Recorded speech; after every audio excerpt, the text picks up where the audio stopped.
పలుకు తొయ్యలి భవ్య రూపము తెలుగు తల్లికి వందనం. మార్గదేశీ సమ్మిళత్ బహు ప్రక్రియాభకు వందనం.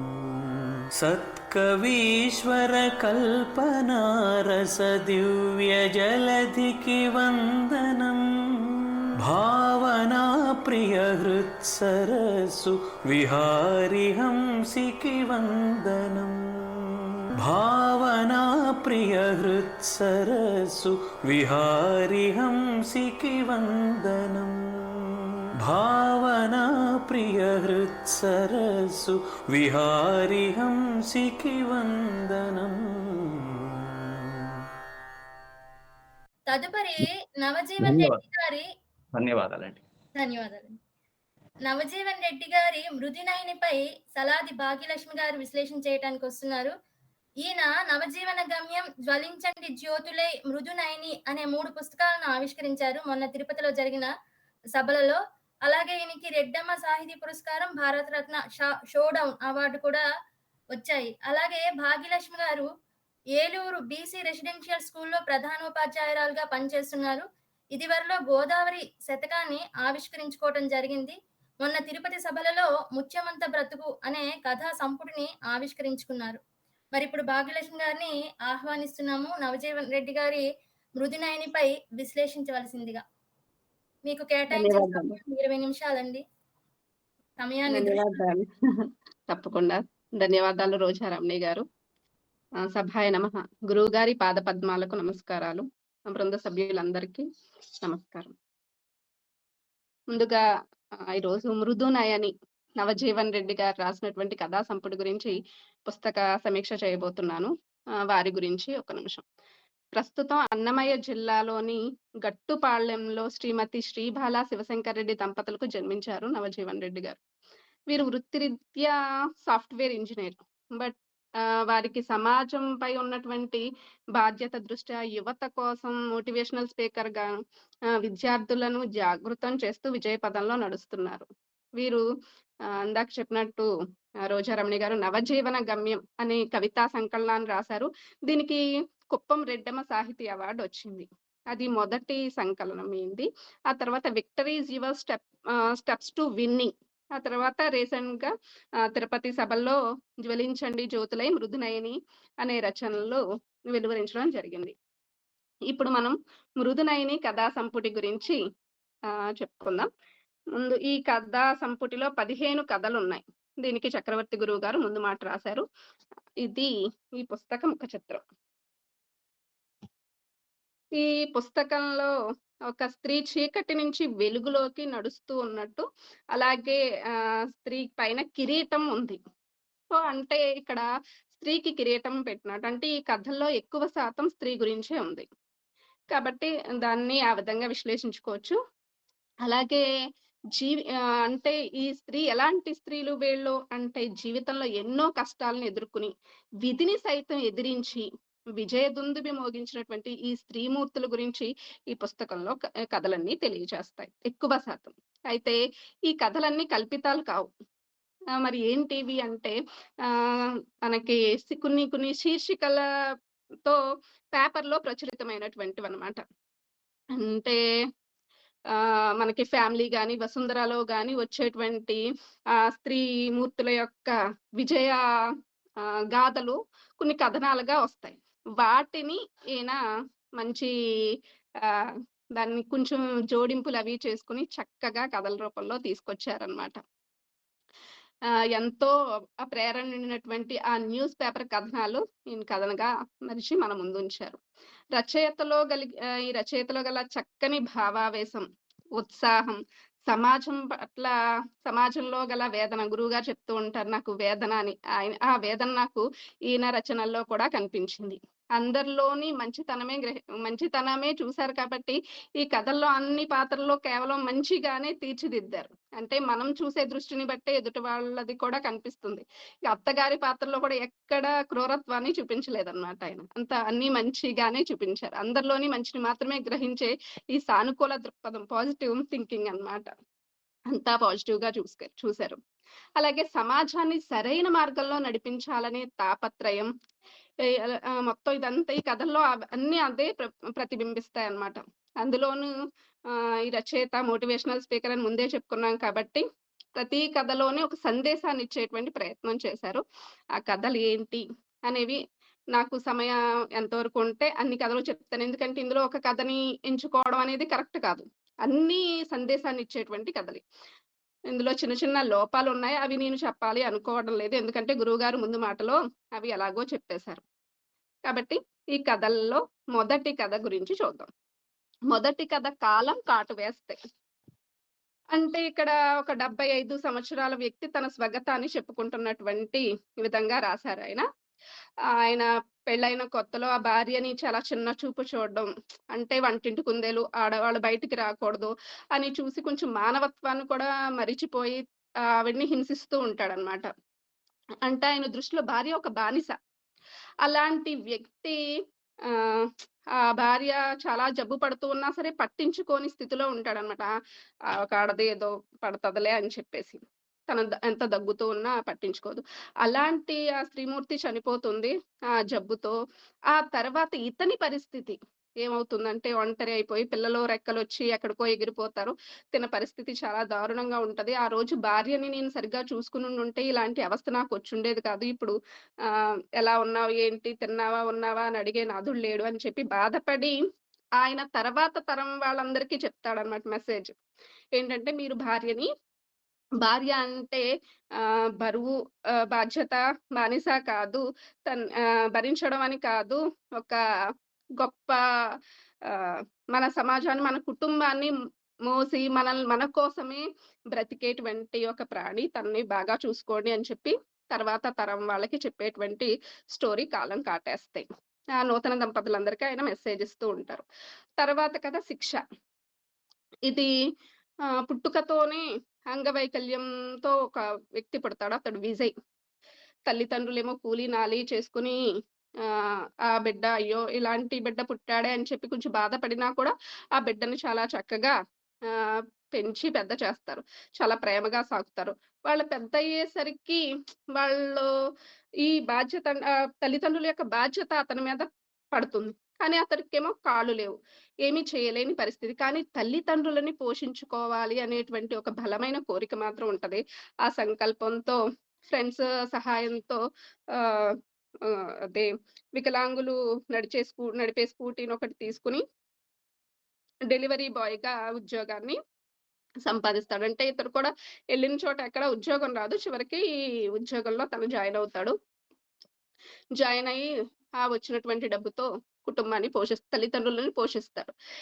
అయితే ఇక్కడ ఇంకొకటేంటంటే ఎక్కడికి వెళ్ళినా తన బానే రిసీవ్ చేసుకుంటారు గానీ, ఒక చోట ఒక అవమానం ఎదురవుతుందనమాట. ఒక అమ్మాయి "నువ్వేంటి అడుక్కునే అబ్బాయిలా ఉన్నావు. నువ్వు డెలివరీ బాయ్‌వేంటి" అని చెప్పేసి తన్ని అసహ్యంగా చూస్తదనమాట. ఆ తర్వాత ఆ అబ్బాయి మనసులో చాలా బాధపడే క్రమంలో వాళ్ళ నాన్నగారొచ్చి ఆ అమ్మాయిని గట్టిగా కొడతాడు. అంటే ఇలాంటి వాళ్ళ పట్ల మనం చూపించాల్సింది జాలి, దయ అలాంటివి కూడా కనీసం మానవత్వం కూడా మరిచిపోయి అవతల అతన్ని అసహ్యించుకున్నాడని చెప్పి. అతని దృష్టిలో రచయిత చెప్పిందేంటి అంటే తల్లిదండ్రుల్ని అన్ని అవయవాలు చక్కగా ఉండి చూసుకోవడానికి ఇబ్బందులు పడి వృద్ధాశ్రమాల్లో వదిలేస్తున్నారు. అలాంటి అలాంటి సమాజంలో అతనికి 2 కాళ్ళు లేకపోయినా తన కష్టార్జితంతో తల్లిదండ్రుల్ని పోషించాలనుకుని చెప్పి స్వయంగా తనే కష్టాన్ని అనుభవిస్తూ చేస్తున్నా కూడా అతనికి అవమానం ఎదురవుతూ ఉంటదన్నమాట. అలా అవమానించుకోవద్దు, అసహ్యించుకోవద్దు. వాళ్ళకి కూడా సహాయం అందించాలి అనే మెసేజ్‌ని ఇందులో ఇవ్వడం జరిగింది. ఆహ్, ఈ ఏ రెండవ కథ 'శిక్ష'. నెక్స్ట్ మూడవ కథ 'మినుగురులు'. మినుగురులు ఇక్కడ యాక్చువల్‌గా మనకి నైట్ టైమ్ ఎక్కువ కనిపిస్తూ ఉంటాయి. ఆ మినుగుర్లు మెరుస్తూ ఉంటాయి. చీకటిలో మెరిసాయి. అంటే నాకు ఈ కథ ఆ స్టోరీకి ఆహ్, టైటిల్ పెట్టడంలో నాకనిపించిందేంటంటే 'చీకటిలో మెరుస్తాయి.' అంటే తన జీవితం చీకటి అయిన తర్వాత మెరిసింది అని అర్థం అన్నమాట. ఆ కథలో సారాంశం అలా ఉంది.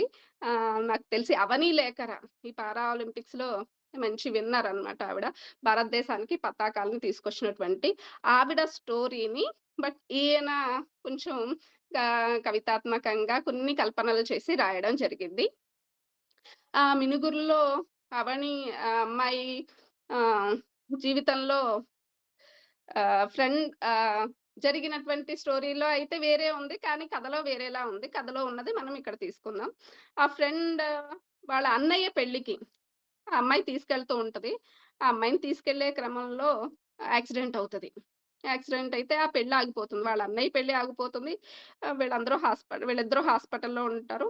ఆ అమ్మాయికి కాళ్ళు విరిగిపోతాయి. సో, ఆ టైంలో ఆ అన్నయ్య తన పెళ్లి ఎలాగో ఆగిపోయింది కాబట్టి, ఈ చెల్లెలి ఫ్రెండ్ తన వల్లే, తన పెళ్లి వల్లే ఆళ్ళ చెల్లి తీసుకురావడం వల్లే తనకి యాక్సిడెంట్ అయిందనే ఉద్దేశంతో ఆ అమ్మాయిని దగ్గరుండి చాలా ధైర్యాన్ని ఇచ్చి కొంచెం మోటివేట్ చేసి మొత్తానికి ఒలింపిక్స్ వరకు తీసుకెళ్తాడు. ఆ తర్వాత తనే పెళ్లి చేసుకుంటాడనమాట. ఆ విధంగా తన స్టోరీని మినుగురులో రాయడం జరిగింది. మంచి స్టోరీ మీరందరూ చక్కగా చదవండి. దృఢ సంకల్పం ఉంటే ఎలాంటి అవరోధాలైనా సరే అధిగమించి ముందుకు వెళ్ళొచ్చు అనే విషయాన్ని ఈ కథ ద్వారా తెలియజేశారు రచయిత. నెక్స్ట్ 'సీతాకోకచిలుక'. ఈ 'సీతాకోకచిలుక' స్టోరీ ఏంటంటే కుటుంబం కోసం క్రొవ్వొత్తిలా కరిగిపోతూ తన ఉనికిని కోల్పోయినటువంటి ఒక స్త్రీ ఆహ్, ఆహ్, తన యొక్క ఆహ్, భావావేశాన్ని వ్యక్తపరిచేటువంటి స్టోరీ అన్నమాట. హ్యాండ్ క్రాఫ్ట్ చేస్తూ వ్యాపారం చేస్తానని అత్తమామల్ని అడుగుతుంది. వాళ్ళెవరో సపోర్ట్ చేయడానికి "నువ్వు ఆఫ్టర్ ఆల్ అమ్మాయివి, నువ్వేం చదువుకోలేదు పెద్దగా. పల్లెటూరు. నువ్వేం వ్యాపారం చేస్తావు" అని చిన్న చూపు చూస్తారు. ఆడది అంటే వాళ్ళ దృష్టిలో వంటింట్లో వంట చేసుకోవడం, అన్ని పనులు చేసుకోవడం అనే ఉద్దేశంతో ఉంటారు. కానీ ఆ అమ్మాయికి ఆ హ్యాండ్ క్రాఫ్ట్స్ వ్యాపారం చేయాలి అని చెప్పి ఫ్రెండ్ ద్వారా అమెజాన్‌లో ఒక దాన్ని ఏమంటారు? అమెజాన్‌లో వ్యాపారం మొదలుపెడుతుంది. వాళ్ళ ఫ్రెండ్ కూడా హెల్ప్ చేస్తుంది. మొత్తానికి ఆ బిజినెస్ చాలా అభివృద్ధి చెందుతుంది. అనుకోకుండా వీళ్ళొక పెళ్ళికి వెళ్తారు. అక్కడ తిన హ్యాండ్ క్రాఫ్ట్స్ చూసి పలానా ఎవరి ద్వారానో కొన్నామని చెప్తే, అది చేసింది నేనే అని చెప్పి ఆ అమ్మాయి చెప్తే, ఆ అమ్మాయిని అందరూ మెచ్చుకుంటారు ఆ పెళ్లిలో. అయితే ఆ పెళ్లిలోనే తనకి ఎన్నో కోట్ల రూపాయల ప్రాజెక్ట్ వస్తుందన్నమాట. హ్యాండ్ క్రాఫ్ట్స్ తయారు చేయడానికి. సో, అక్కడ అందరూ అభినందిస్తారు. ఆళ్ళందరూ కూడా ఆశ్చర్యపోతారన్నమాట. ఒక సామాన్యమైన స్త్రీ అన్ని కోట్ల బిజినెస్ చేయగలిగేటువంటి సత్తాకి ఎదిగింది. అంటే ఎవ్వరిని తక్కువ చేయకూడదు. అందరిలోనూ ప్రతిభ ఉంటుంది అని చెప్పేటువంటి ప్రయత్నం చేశారు ఈ కథలో. చాలా చక్కని కథ. మీరందరూ చదివి ఆస్వాదించండి. నెక్స్ట్ 'అతివేగం'. కథలోనే తెలిసిపోతుంది. అతివేగం అని చెప్పేసి. అతివేగం ఎంత ప్రమాదకరం అని చెప్పేసి. ఇంజినీరింగ్ చదివే ఇద్దరబ్బాయిలు రేస్ మోజులో మొత్తానికి చెడు అలవాట్లకి లోనయ్యి అదే నిజమైన సంతోషం.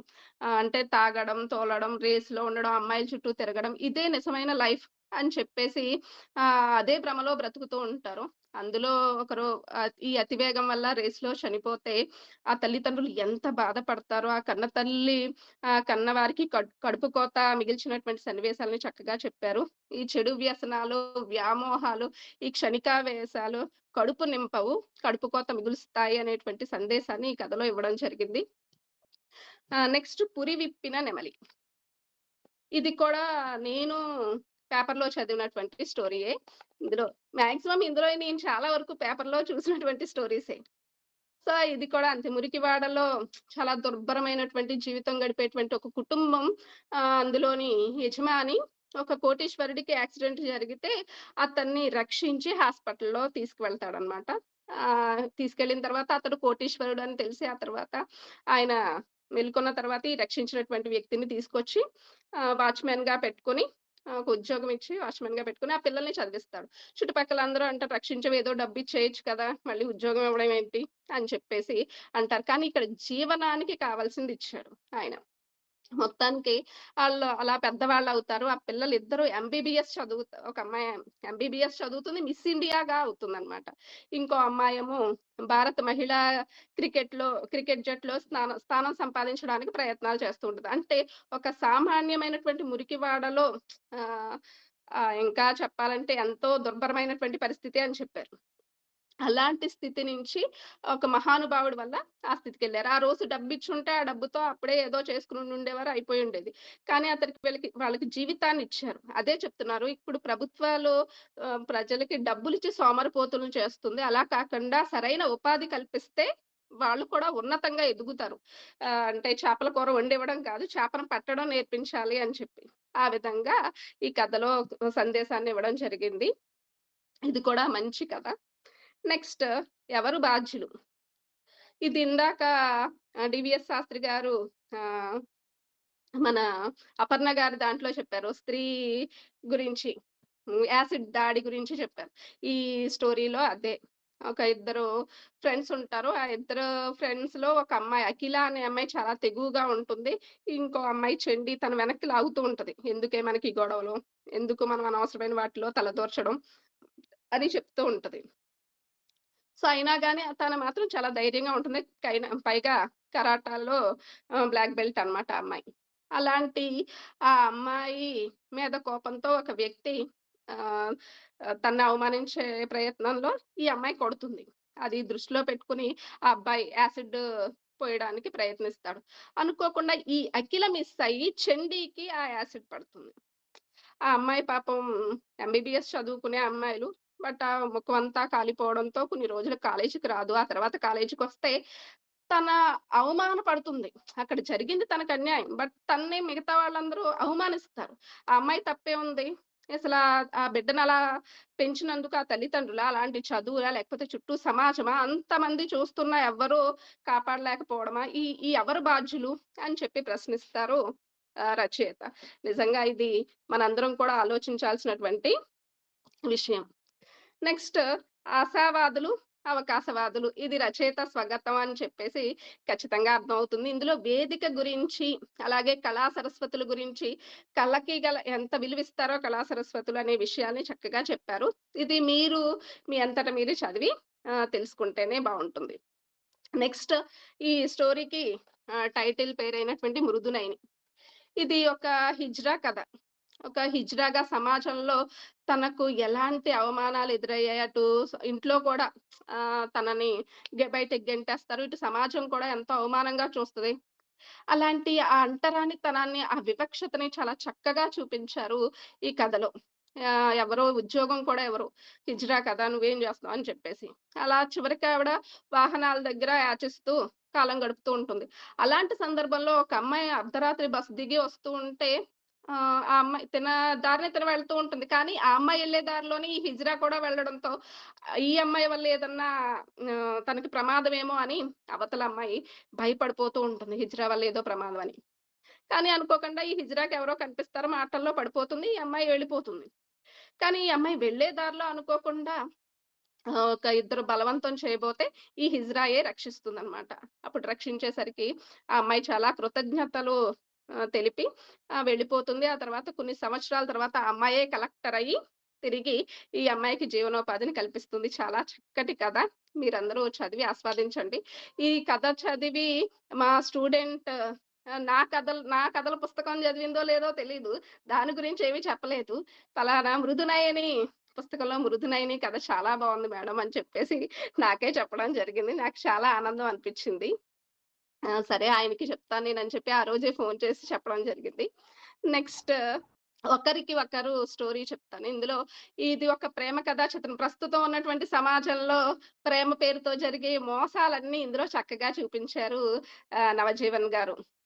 ఒక ప్రేమికుడైనటువంటి వ్యక్తి ఒక అమ్మాయి ప్రేమిస్తున్నాను అని చెప్పి మోసం చేయడంతో తన జీతాన్నంతా అర్పించి తనకు కావాల్సినటువంటి అమ్మాయికి కావాల్సినటువంటియన్నీ కొనిచ్చేస్తూ ఉంటాడు. 6 సంవత్సరాల తర్వాత ఆ అమ్మాయి వేరే వాళ్ళని పెళ్లి చేసుకొని వెళ్ళిపోతుంది. తిను మాత్రం ఆ అమ్మాయిని నిజాయితీగా, నీతిగా ప్రేమించడం వల్ల అది తట్టుకోలేకపోతాడు ఆ మోసాన్ని. అందుకు చివరికి ఆత్మహత్య ప్రయత్నం చేస్తాడు. కానీ ఆ టైంలో తల్లిదండ్రుల్ని గుర్తు తెచ్చుకోడు. ఈ అమ్మాయి మోసం చేసింది, ఆ అమ్మాయి ప్రేమలో ఓడిపోయాననేటువంటి ఇదే కనిపిస్తదనమాట. ఆ విధంగా ఉన్నటువంటి ఆ అబ్బాయికి అఖిల అనే అమ్మాయి అమృత అనే అమ్మాయి నిజంగా అమృతాన్ని ఇచ్చి ఆహ్, రక్షిస్తుంది. ఆ అబ్బాయిని రక్షించడమే కాకుండా ఆ తర్వాత ఆ అబ్బాయి యొక్క దృక్పథాన్ని మార్చి తన వైపుకి తిప్పుకుంటుంది. మొత్తానికి ఆ అమ్మాయిని పెళ్లి చేసుకోవడానికి ఒప్పుకుంటాడు. వీళ్ళిద్దరికీ పెళ్లవుతుంది. కానీ ఇక్కడ ఒక సస్పెన్స్ ఉంటది. ఏంటి అనేది మీరు ఆ కథ చదివి తెలుసుకోండి. ఇంకా ఈ కథలు ఇంక అదే అంటున్నానుగా, ప్రతి కథలో ఏదో ఒక మెసేజ్ ఉంది. చాలా చక్కగా మంచి మెసేజెస్ ఇచ్చారు. కాకపోతే కథన శైలిలో గాని, అంటే ఇక్కడ వచనంలో గాని, లేకపోతే ఇంకొన్ని వేరే భావాలు పలికించడంలో గాని, కొన్ని కొన్ని సందేశాలు రచయితే స్వయంగా ఇచ్చేయడంలో గాని చిన్నపాటి లోపాలున్నాయని నాకనిపించింది. అవి సరిచేసుకోగలిగితే మంచి రచయితగా భవిష్యత్తులో నవజీవన్ గారు ఎదగగలుగుతారు. ఆ విధమైనటువంటి ప్రయత్నాలు చేస్తూ ముందడుగు వేసి మంచి స్థానాన్ని అధిరోహించాలని చెప్పి మనస్ఫూర్తిగా కోరుకుంటూ, నాకు ఈ అవకాశం ఇచ్చినటువంటి గురువు గారికి, కార్యనిర్వాహక బృందానికి ధన్యవాదాలు తెలియజేసుకుంటూ, అంతటితో నా పుస్తక సమీక్షను ముగిస్తున్నాను. ధన్యవాదాలు. చాలా ధన్యవాదాలండి. నిజమైనటువంటి కథలను, రియల్ స్టోరీస్‌ని చక్కగా మలిచి మనందరికీ అర్థమయ్యే రకంగా నవజీవన్ రెడ్డి గారు మలిచి పుస్తకాన్ని రాసిన విధానం చాలా బావుంది. అలాగే మీరు సమాజంలో యొక్క స్త్రీ ఔన్నత్యాన్ని, స్థానాన్ని ఆయన ఎంత చక్కగా అందులో రాసారో అంతే అద్భుతంగా మా అందరికీ కూడా విశ్లేషించి చెప్పారు. మీకు మరొకసారి ధన్యవాదాలు తెలియజేస్తున్నాను విశ్లేషించినందుకు.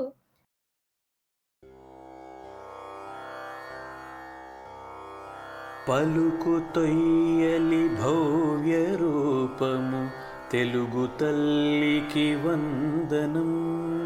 మార్గదేశీ సమ్మిళత్ బహు ప్రక్రియాభకు వందనం.